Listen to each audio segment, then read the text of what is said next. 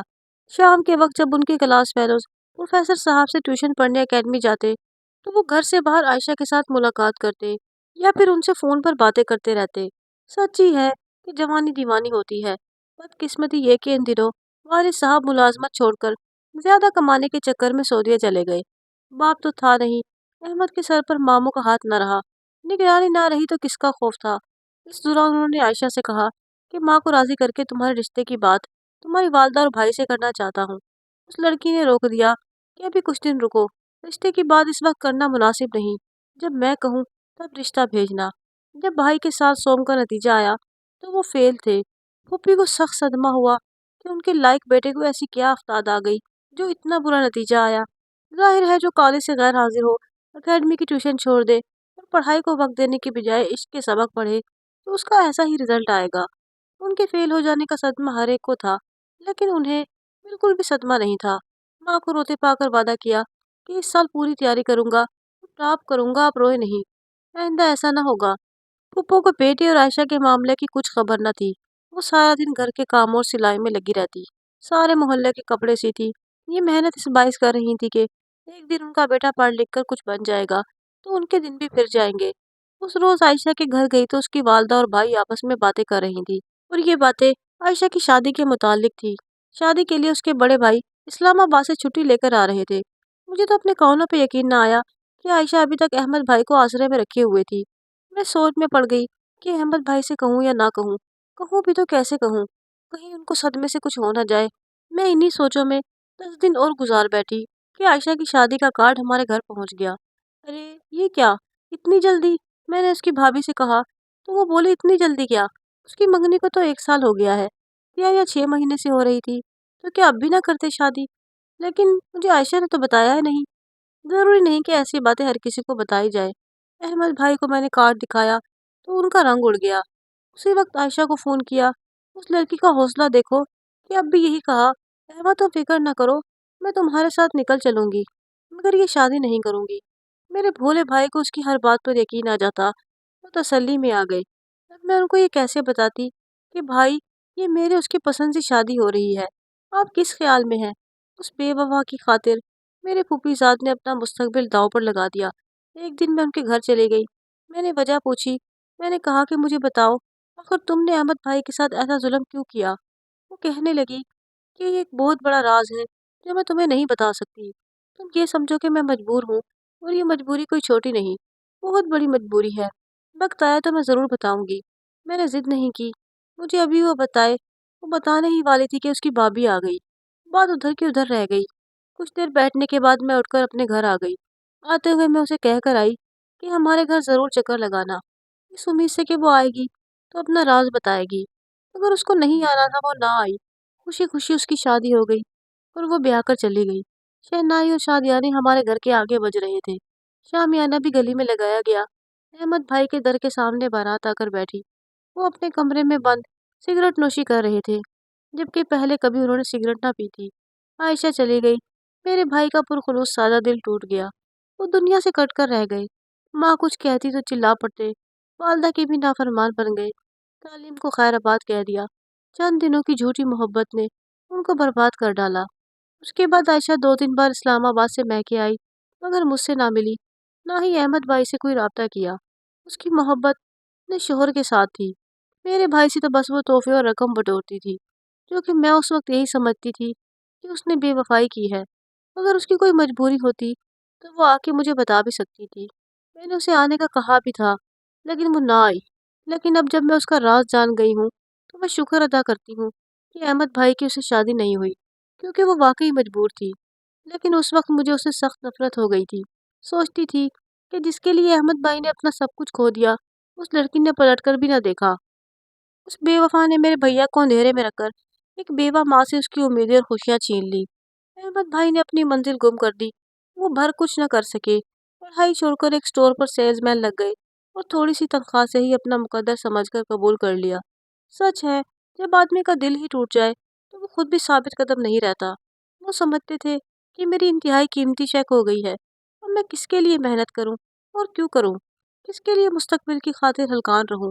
اور وہ یہ بھول گئے کہ جس ہستی نے دن رات محنت کر کے ان کو تعلیم حاصل کرنے کے لیے کالج تک پہنچایا، اس کا بھی تو کچھ حق بنتا ہے، اس کی بھی آرزویں اور ارمان ہے۔ لیکن بچے بس اپنی خوشیوں کو ہی اہم جانتے ہیں، وہ کب ماں باپ کی پرواہ کرتے ہیں۔ احمد بھائی کا بھی کوئی قصور نہ تھا۔ انسان ہزار بار کہے کہ اسے کسی سے پیار نہیں ہوگا یا وہ کسی سے پیار نہیں کرے گا، لیکن یہ ایک ایسا سنجوگ ہے جس کو دلوں کا سنجوگ کہا جاتا ہے، جو نظروں سے خود بخود دل میں اتر جاتا ہے۔ میں عائشہ کی نیت سمجھ چکی تھی، پھر بھی احمد بھائی کو ڈھارس دیا کرتی کہ آپ اس بے وفا پر دکھی نہ رہا کریں۔ ہمارے معاشرے میں یہی ہوتا آیا ہے، لڑکیاں مجبور ہوتی ہیں تو وہ بھی مجبور ہوں گی۔ بھلا کیا کرتی؟ جب بڑے بھائی نے اس کی شادی زبردستی کروا دی تو اس کا کیا قصور تھا؟ اسے معاف کر دو بھائی، اور اسے بھلا دو۔ جو آپ کی دنیا سے چلی گئی اس کو اپنی یادوں سے بھی نکال دو، اور اپنی امی کا خیال کرو، اپنی نئی زندگی کے بارے میں سوچو۔ احمد بھائی کے مقدر کو تالے لگ گئے، وہ ترقی نہ کر سکے۔ میں نے بی اے کر لیا تو والدین نے میری شادی ایک اچھے خاندان میں کر دی۔ میں بیاہ کر اسلام آباد چلی گئی۔ اتفاق کہ ایک روز میری ملاقات پڑوسن کے گھر عائشہ سے ہو گئی۔ اسے دیکھ کر میں حیران رہ گئی۔ حشاش بشاش، پہلے سے بھی زیادہ دلکش اور خوش خرم تھی۔ میری پڑوسن اس کی سسرالی رشتے دار تھی جس سے وہ ملنے آئی تھی۔ باتوں باتوں میں نے پوچھا، عائشہ تم خوش ہو؟ وہ بولی، ہاں اللہ کا شکر ہے، لیکن میرا بھائی تو بیچارہ برباد ہو گیا ہے۔ ایک بات پوچھوں؟ میرے دل کی تسلی کو بتا دو، تم نے احمد بھائی کو دھوکہ کیوں دیا؟ ان کے ساتھ ایسا ناٹک کیوں کھیلا کہ وہ بیچارے پڑھائی سے بھی گئے؟ پڑوسن کچن میں خاطر مداد کا سامان تیار کرنے چلی گئی تھی۔ قسم دینے پر عائشہ نے کہا کہ سچ بتائی دیتی ہوں، میرے دل پر بھی ایک بوجھ ہے، تم سے کہہ کر بوجھ ہلکا ہو جائے گا۔ پھر وہ یوں بولی، دیکھو مجھے ڈاکٹر بننے کا بہت شوق تھا، مگر پڑھائی میں اتنی لائق نہ تھی کہ یہ آرزو پوری کر سکتی۔ بس میرے شوق کو دیکھتے ہوئے گھر والوں نے نرسنگ ٹریننگ سینٹر میں داخلہ دلوا دیا۔ شروع میں گھبراتی کہ کسی کو انجیکشن لگانے سے بھی ڈرتی، پھر یہ جھجک دور ہو گئی اور میں نے کورس مکمل کر لیا۔ سرکاری نوکری نہ مل سکی تو گھر کے پاس ایک پرائیویٹ کلینک میں جاب کر لی، اور وہاں میرے علاوہ 2 لڑکے ڈسپینسر تھے۔ وہ میری عزت کرتے تھے، میں بھی ان کے ساتھ احترام سے پیش آتی تھی۔ انہی دنوں میرے بھائی کی شادی قریب آ گئی، والدہ بیمار تھی اور مجھے یہ ملازمت چھوڑنی پڑی۔ ڈاکٹر احسان، جو کلینک کا مالک اور ہمارا محلے دار بھی تھا، اس نے میری جگہ ایک اور لڑکی کو رکھ لیا، لیکن وہ لڑکی ٹھیک نہیں تھی۔ اس نے کچھ عرصہ کام کیا، ڈاکٹر احسان کو شکایات ملنے لگی تو اس نے سسٹر سنیرا کو نکال دیا۔ وہ پھر ہمارے گھر آئے، بھائی سے درخواست کی کہ عائشہ کو دوبارہ کلینک میں جاب آفر کرنے آیا ہوں۔ یہ گھر میں بیکار بیٹھی ہے جبکہ ٹریننگ یافتہ ہے، اس کو ملازمت کی اجازت دے دے۔ بھابھی کے آ جانے سے امی کو کام کاج میں سہولت ہو گئی، مجھے دوبارہ جاب کی اجازت مل گئی۔ اس بار ڈاکٹر صاحب کو میری قدر آئی اور وہ میری اہمیت دینے لگے، جس کی وجہ سے میں خوش فہمی کا شکار ہو گئی۔ ان کو اس طرف جھکاؤ ہو گیا۔ مرد بے شک شریف بھی ہو، لیکن اگر کوئی خوبصورت لڑکی خود ہی پیش رفت کرے تو اکثر مرد دامن نہیں بچا سکتے۔ ڈاکٹر احسان کی ابھی شادی نہیں ہوئی تھی، اس نے میری کمزوری سے فائدہ اٹھایا اور محبت کا جواب محبت سے دیا۔ اب ہم موقع پا کر باہر گھومنے چلے جاتے۔ ایک روز جب کلینک میں کوئی نہ تھا تو ایک خالی کمرے میں بیٹھ کر باتیں کرنے لگے۔ پھر میں ڈاکٹر صاحب کے ساتھ جذبات میں بہہ گئی۔ اس دن ہم نے سب دوریاں مٹا دی۔ میں سمجھ رہی تھی کہ یہ میری بڑی کامیابی ہے اور وہ مجھ سے ضرور شادی کر لیں گے، لیکن یہ میری بھول تھی۔ جب شادی کے لیے اصرار کیا تو انہوں نے صاف انکار کر دیا کہ ان کی والدہ ہرگز نہ مانے گی، وہ ان کو شادی اپنی رشتہ دار لڑکی سے ہی کریں گی۔ وہ بھانجی کو بہو بنانے کا پختہ ارادہ کر چکی ہیں، لڑکی ابھی ہاؤس جاب کر رہی ہے۔ ڈاکٹر احسان کی بات سن کر میرا دل ٹوٹ گیا۔ اپنے دل کے ہاتھوں مزید کھلونا بننا نہ چاہتی تھی، لہٰذا ملازمت چھوڑ دی، اور پھر بھابھی کے اصرار پر بھائی جان نے ان کو وہاں کرائے پر گھر لے دیا جہاں ان کے والدین قیام پذیر تھے، کیونکہ بھابھی اپنے ناتواں ماں باپ کی خبر گیری کے لیے ان کے گھر کے نزدیک رہنا چاہتی تھی۔ اتفاق یہ گھر تم لوگوں کے گھر کے سامنے تھا، یوں تم سے اور احمد سے ملاقات ہوئی۔ ان دنوں میں بہت پریشان رہتی تھی۔ میں نے ماضی کو بھلانے کے لیے ایک اور محبت کرنے کا سوچا۔ احمد مجھے اچھا لگا، میرا ارادہ احمد کو دھوکہ دینے کا نہیں تھا، مگر پھر مجھے احساس ہوا کہ احمد بہت اچھا لڑکا ہے۔ میں تو داغدار ہو چکی ہوں، اس لیے میں کچھ دن احمد سے ناراض ہو گئی تھی تاکہ وہ خود ہی پیچھے ہٹ جائے، مگر اس کی حالت دیکھتے ہوئے میں نے اس سے ناراضگی ختم کی اور پورے خلوص کے ساتھ اپنے دل سے یہ وہم نکال کر اس کی طرف بڑھی۔ مگر خدا کی کرنی کہ ہمارے جانے کے بعد احسان کو احساس ہو گیا کہ اس نے میری محبت کو ٹھکرا کر زیادتی کی ہے۔ اس کی خالہ زاد جو ڈاکٹری کر چکی تھی، اس نے ہاؤس جاب مکمل کرتے ہی احسان کے ساتھ شادی سے انکار کر دیا اور احسان کے دل پر چوٹ لگی۔ محسوس کیا کہ اگر کوئی ٹھکرا دے تو کتنی تکلیف ہوتی ہے۔ احسان نے مجھے برباد کر دیا تھا، لہٰذا اس کا ضمیر جاگ اٹھا۔ سوچا کہ شاید میری بد دعا لگی ہے اور میرا دل دکھایا ہے تو اس کی خالہ زاد نے اسے ٹھکرا دیا ہے۔ اپنے کیے کی تلافی کے لیے وہ میرے بھائی کے پاس اپنی والدہ کے ہمراہ رشتہ لینے آیا۔ یہ چونکہ پرانے پڑوسی تھے اور بھائی ان لوگوں کو اچھی طرح جانتے تھے، انہوں نے فوراً ہی ان کا رشتہ قبول کر لیا اور میں نے بھی اس وقت یہی سوچا تھا کہ میں اس کو انکار کر دوں گی اور احمد سے ہی شادی کروں گی۔ میں نے اس کو فون کر کے کہہ بھی دیا، لیکن اس نے کہا کہ وہ صرف میرے ساتھ ہی شادی کرے گا، اگر میں نے کسی اور سے شادی کی تو وہ میرے شوہر کو سب کچھ بتا دے گا اور رشتہ ختم کر دوا دوں گا۔ میں مجبور ہو گئی اور پھر میں نے اپنے دل کو سمجھا لیا کہ میں جس شخص کے لیے عرصے تک چپ کے روئی ہوں اور اس کے حاصل ہونے کی دعائیں مانگتی تھی، وہ خود میرا طلبگار ہو کر میرے دروازے پر آ گیا تھا۔ مجھے جب یہ خبر ملی تو میں حیران رہ گئی، دل سے احسان کی محبت نہ گئی تھی۔ پھر میں نے اس کے ہاتھوں اپنی دوشیزگی کا گوہر نایاب بھی گنوایا تھا۔ عقل نے یہی فیصلہ کیا کہ اب اس کی ہو جا جس نے غلطی کرنے کے بعد بھی تم کو نہیں بلایا۔ کسی اور سے اس غلطی کے بعد شادی کرنا بھی دھوکہ دینے کے مترادف ہوگا۔ تو میں نے ڈاکٹر احسان سے شادی کر لی۔ مجھے احمد کو دکھ دینے کا افسوس ہے، میری طرف سے معافی مانگ لینا، کیونکہ شادی کے بعد یہ ممکن ہی نہیں تھا کہ میں اس سے مل کر معافی مانگتی۔ عائشہ نے اپنی بات مکمل نہیں کی تھی کہ ہماری میزبان چائے اور پکوڑے بنا کر کمرے میں لوٹ آئی اور ہم دونوں کو خاموش ہونا پڑا۔ جب میں لاہور گئی تو اقبال بھائی کو میلے میں کپڑوں میں مست ملنگ بنا دیکھا، مجھ سے رہا نہ گیا اور تمام داستان ان کو گوش گزار کر دی۔ ان کو سمجھایا کہ اب جب کہ عائشہ کی گتھی سلجھ گئی ہے تو بہتر ہے کہ اس کا غم دل سے نکال دے، کیونکہ آپ کی ماں اب ناتواں ہے، ان کا خیال کرے، زندگی میں دلچسپی لے اور اس لڑکی سے شادی کر کے والدہ کو خوشی دے دیں جس سے وہ آپ کی شادی کروانا چاہتی ہیں۔ احمد بھائی نے میری بات مان لی، قدرت نے پھوپھی کی سن لی۔ بہو بن کر سلمہ نے نہ صرف ان کو سکھ دیا بلکہ رفتہ رفتہ اپنی محبت سے احمد کا بھی دل جیت لیا۔ وہ دوبارہ پڑھائی کی طرف راغب ہو گئے، انجینئر تو نہ بن سکے، بہرحال ڈپلومہ کرنے کے بعد والد صاحب نے ان کو سعودی عرب بلا لیا اور انہیں اچھی تنخواہ ملنے لگی، اور پھر یوں میری پھوپھی کے دن پھر گئے۔ مفلسی کا علاج تو محنت اور کام میں ہی ہے، انسان ہمت نہ ہارے تو وہ سب کچھ پا لیتا ہے۔ مجھے امید ہے آپ کو یہ کہانی ضرور اچھی لگی ہوگی۔